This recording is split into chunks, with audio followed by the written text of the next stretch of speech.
Welcome back mga kabayan, nagbabalik po muli ang inyong lingkod upang magbigay sa inyo ng mga bago at nagbabagang mga balita.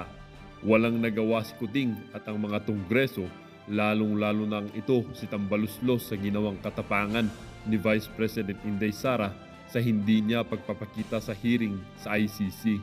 Tila ba kahit anong gawin ng mga pulpolitiko na mga ito ay hindi pa rin nila mapabagsak ang ating pinakamamahal na Vice President Inday Sara. Una na ngang ginawa ito ni former President Rodrigo Roa Duterte nung nakaraan nung meron din siyang hearing at hindi rin siya nagpakita. Bakit nga naman kasi magpapakita wala namang jurisdiction ng ICC sa ating bansa?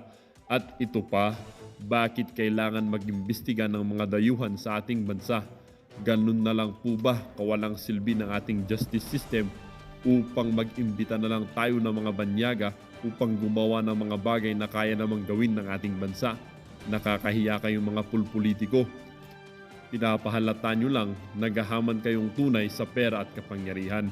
Para sa buong impormasyon, panoorin ang buong video. At kung bago ka pa lamang sa aking channel, huwag kakalimutang mag-subscribe, pindutin ang notification bell at piliin ang all upang laging maging updated sa mga bago at nagbabagang mga balita.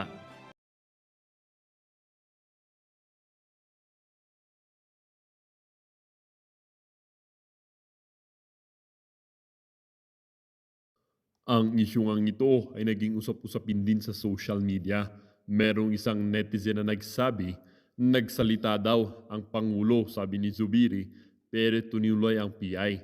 Sinabi ng Pangulo hindi siya makikipag-cooperate sa ICC pero iba ang galaw ni Boeing.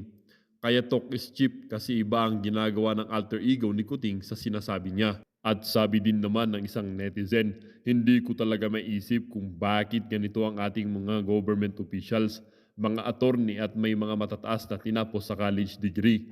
Pero hindi nila alam ang sabi ng ating batas o konstitusyon na tayo ay may pagkasarinlan na walang ibang makikialam sa ating bansa na dayuhan. Pero ngayon, binabaliwala ng mga taong ito ang ating konstitusyon. Kala ko matalino ang ating mga government officials o baka naman nabulag sa kapal ng lagay.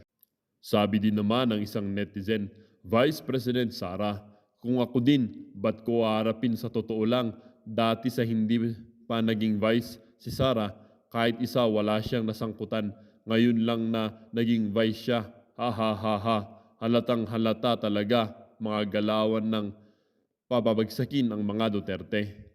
Yung SMNI, grabe 'no, suspendido pa rin. Ano pa ba, todo niyo na, itodo niyo na.